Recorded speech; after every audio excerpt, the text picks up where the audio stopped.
Great response. And we're opening up some more dialogue to the next question that I have for um, Professor Rapping and for Lewis. And this is going to seem more of a question that should have been directed to Dr. Guay or Coach D. But the reason I'm asking Professor Rapping and Attorney Lewis is because I want to know what your perspective is if you were put in the shoes of Dr. Guay or Coach D at the educational level. And when you look at a child's upbringing prior to entering the system, prior to, you know, having attempted or being accused of committing a crime or committing a crime, do you think that a child's upbringing influences their behavior more than peer pressure and cultural adaptation? And if so, what is something that either the child or the parents can do to try to help their child and vice versa? So if the child has a problem with their upbringing might have been really that bad, but for whatever reason they've fallen into peer pressure and cultural adaptation, what is it that they can do as parents to try to help their kids? And then also on the flip side, if it's more of the upbringing than it is the peer pressure or the cultural adaptation, what is it that the child could potentially do once he gets into high school to try to fix that or to try to get some resolve of having to go back into those types of situations, like Coach D said, where they're going home to domestic violence, if they're going home to alcoholic parents, if they're going home to whatever it is the situation is at home? So I'll give a short answer, but to be honest with you, I'd love to hear what Dr. Guay and Coach D have to say about this or anything else. I'm loving hearing you guys talk, and it really is a pleasure. I think my short answer would be this. I also have a little bit of experience in Trenton. I spent a couple years running a tutoring program out of Trenton Central High School. Is that right? I did some work in Central Ward up in Newark when I was living in Jersey, and I then was essentially a foster parent. I had some friends of mine started a school called the Maya Angelou Public Charter School for court-involved kids in DC, and I ran the residence. So I had some of those boys living with me for a few years. And I think that I would just say, I don't think it's so easy to parse out what's happening in the home and the pressures that are felt in the community. I think there's a real overlap between them. I would say when it comes to raising children and developing children, much like developing professionals, whether they're lawyers or teachers, I think we as the people doing the raising have to understand the very real pressures out there that are going to drive them in a direction that is dysfunctional. And we have to make sure they understand those pressures, and we provide them with strategies to resist those pressures.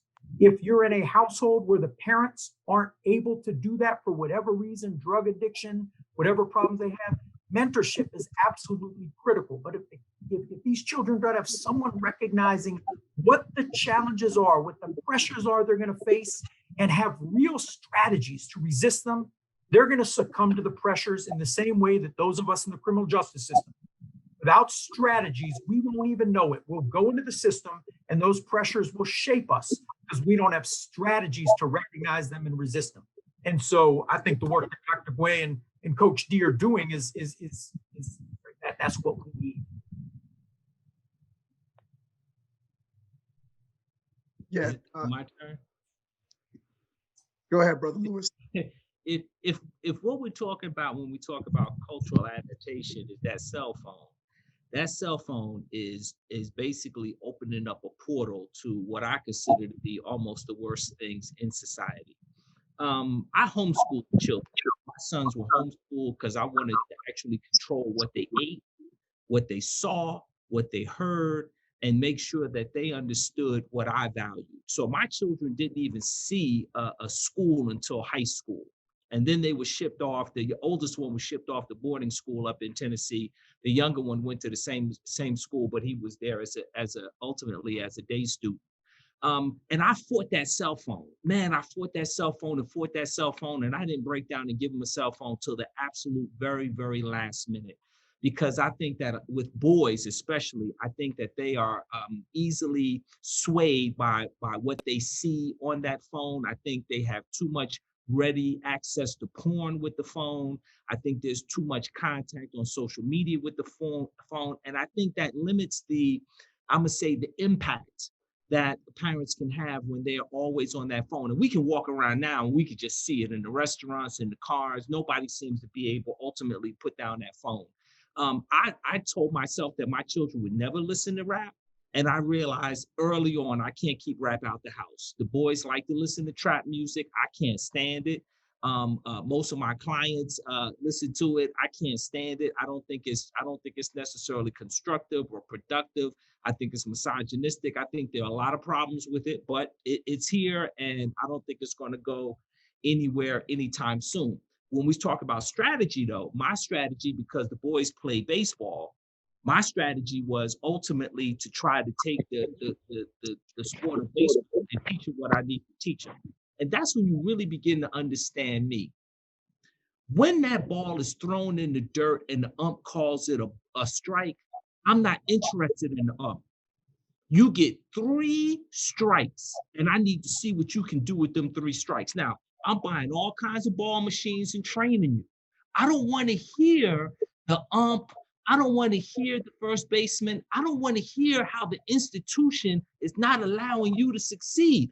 I'm going to train you so that you will bat in the 1, 2, or 3 hole. You will step up whenever you need to step up. We've trained in the rain. Are you training in the rain? Yeah, because the game's not going to be called and you're going to have to hit in the rain. And my youngest has hit 2 walk-offs in the rain. Right. We're going to train. Now, so do you want me to train everybody like I train my children? No way. You want me to talk to everybody like I talk to my children? There's no way. No way. I can't even talk to my son the way my father talked to me. The culture won't allow it. If I talk to my son on the baseball field the way my father talked to me, defects will come out and they'll cart off my children. So you got the culture, first of all, handcuffing me. But I'm going to build a child. I'm telling you the system's broken. I'm telling you the institutions are racist, but you can still be a doctor. You can still be a PhD. So I got to build you to be that. I can't change the system. I can't make the ump call strikes. I can't make the ump call balls. I can't make the first baseman call you safe when clearly you safe. I can't change any of that. But I can make sure that I'm out there for the 3 hours today, because it's sunny today, and the 3 hours tomorrow, and the 3 hours on Monday, and we train, and we hit the inside seam to right, and we hit the inside seam to right, and we hit the inside seam to right, Angela Duckworth, and we hit the inside seam to right, and we hit the inside seam to right, and we hit and we working on the same thing over and over and over. So when the ump calls the first ball in the dirt a strike, and he calls the ball at your eyeballs a strike, and you only get 1 swing. Everybody else getting 3 swings. I'm telling you, they getting 3 swings. You only going to get 1 swing, but I only need 1. I need 1. That's unfair. It is unfair. It's going to continue to be unfair. Are you going to sit here and keep saying, I want 3 swings? You're going to get 1 swing. Train yourself to hit that one swing. Make sure that's a double to right, driving in 2 runs, and we good. Well said. Hey, my brother, I think that's hey, let me just chime in real quick, Josh, because this is a very pivotal part. And Brother Lewis, thanks for sharing that. I think that captured one of my belief systems. There's a theory called critical race theory. And one of its critical tenets is that racism is permanent. It's permanent. It's a permanent fixture in global history, and it still is now. We're not even talking about the racism that happens out of this land we call the United States. That's a whole different ballgame. But let me digress back to your initial point about the family.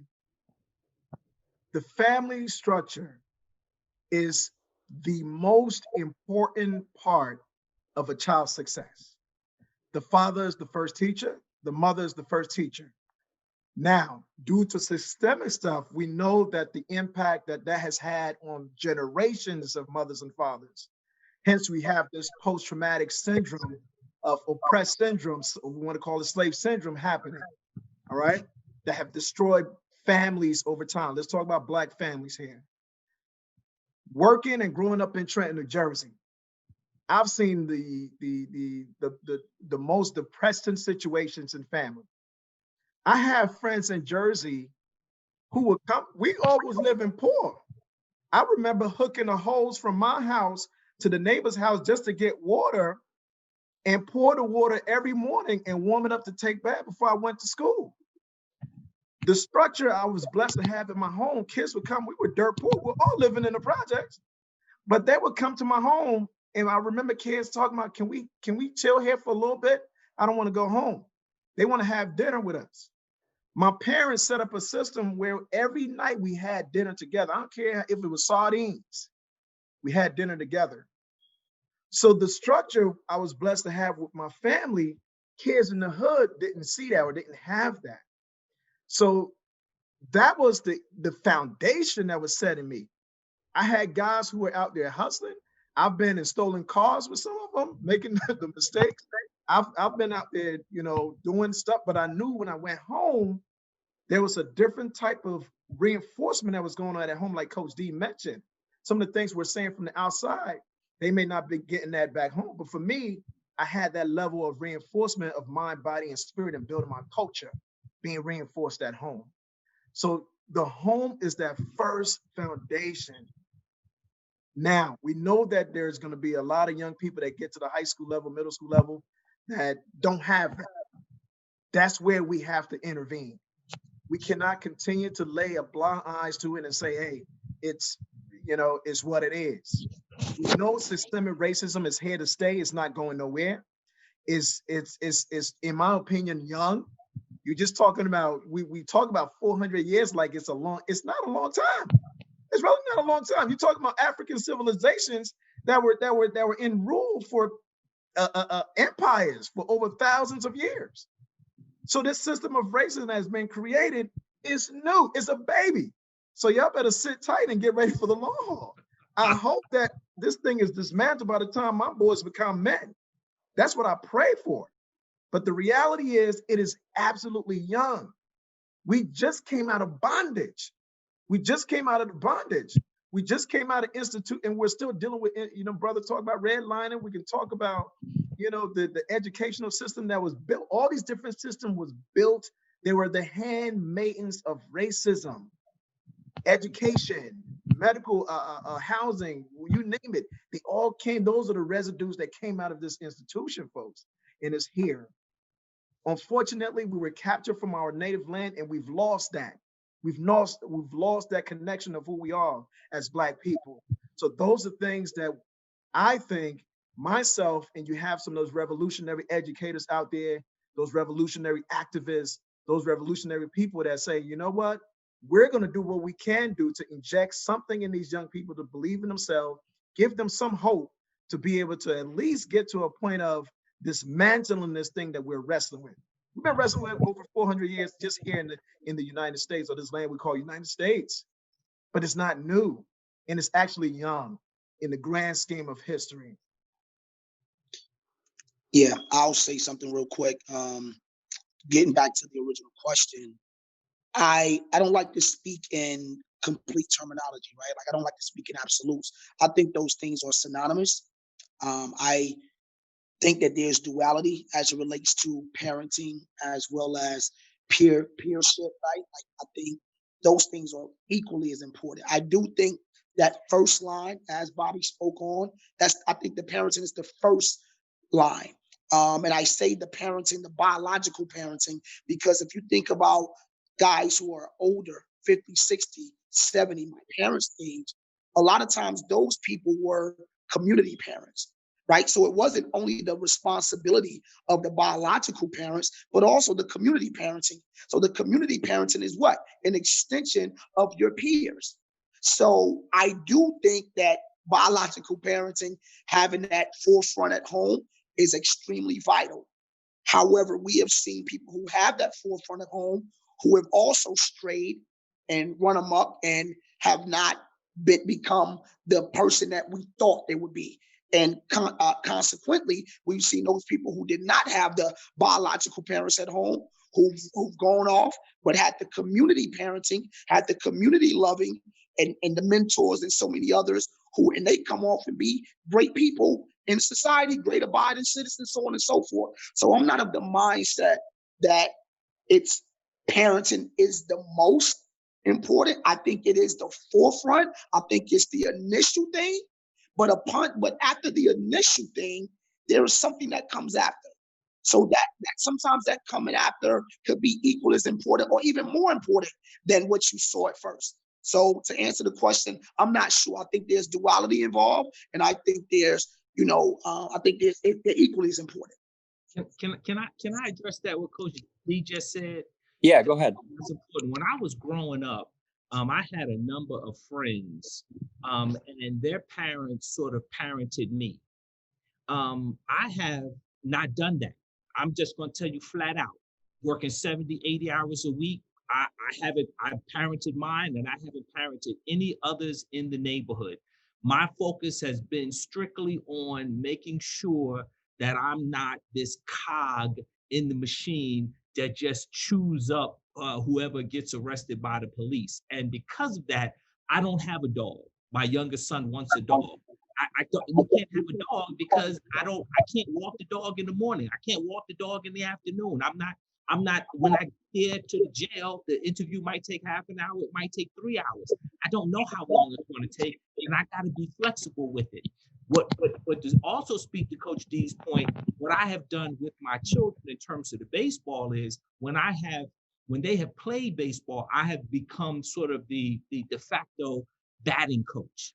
And what I have seen is white and Hispanic, of course, Black parents have allowed me to do whatever I need to do to get their son to hit the ball. The son is crying and he crying. And I used to tell him, listen, it's okay. As long as you can still see the ball, stay in the box. It's fine. It's fine. So people will give me their 8-year-old and they'll let me make their 8-year-old cry so that their 8-year-old can hit the ball better. But then when I go see the 26-year-old at the jail and I spent 20 hours with him working on his case, you know what he says? I need to hear you say you care about me. Are you for real? Are you for real? I don't know what that is, Coach D. Maybe Coach Bobby Guay knows what that is. You don't need, listen, my wife will, if my wife goes out and buys me a Nissan GTR tomorrow and says, you tear up the road with this on these Michelin tires, she never has to say she loves me again. Her buying the car tells me all it needs to tell me. I'm out the jail 20 hours with the client, and he still needs to hear you care about me. You see the motions, right? I'm talking to you, right? So when Professor Rapping says trust, I'm like, what are we talking about? 100 hours? 300 hours? Nobody can do that. We got to get real at a certain point. I'm here to listen to you. I'm here to do what you say do. I share all kinds of stuff about my life. Other lawyers say you should never share that about your life. I tell them all kinds of things about my life because I only understand the world through my own autobiography. I understand where I'm defined. I understand, and I keep working on me. But I have to go back to that point. A white mother with an 8-year-old is allowing me to do whatever I need to do to get her son to hit that ball. And a 26-year-old after 20 hours is still saying, I need to hear you say you love me. You for real?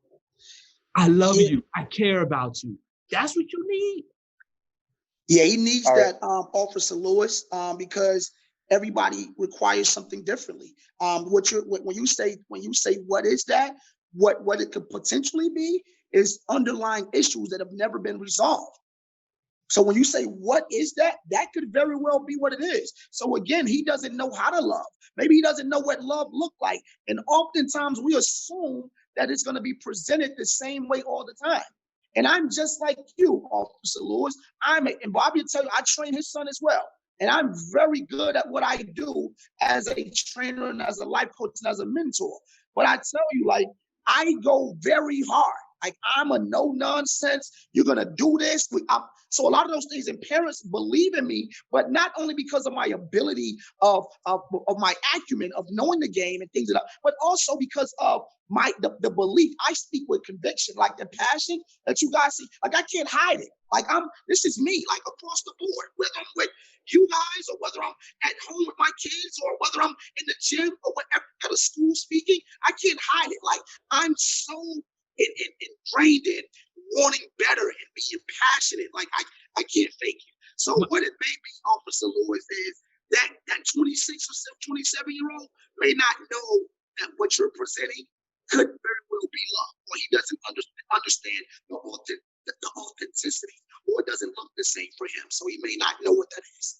And he may not ever be able to know, because it may take too many hours for him to know. Right. Possibly. Right. Well, Guys.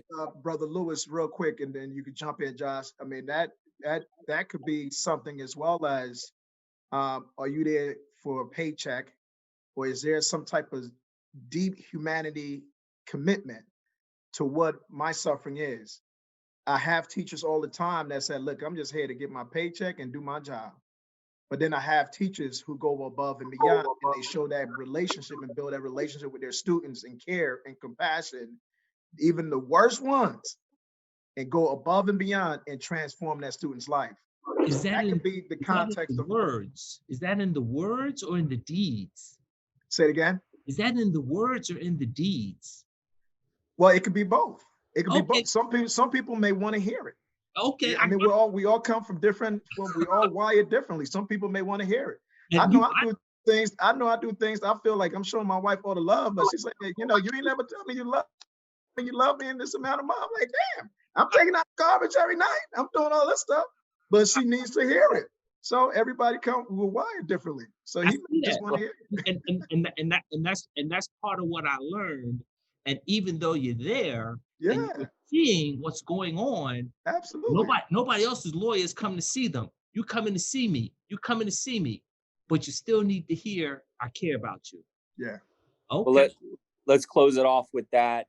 We're going to start wrapping up. This has been a great panel. I want to go ahead and just extend thank yous to Dr. Bobby Guay, to Coach D, to Attorney Lewis, to Professor Rapping, and to my colleague Albert. Thank you guys so much for everything today. Thank you for joining us. And I'm going to pass it over to the host so that she can open it up for a couple of questions and answers. And then we're going to go ahead and wrap up this panel. But I just want to go ahead and say thank you all for your time.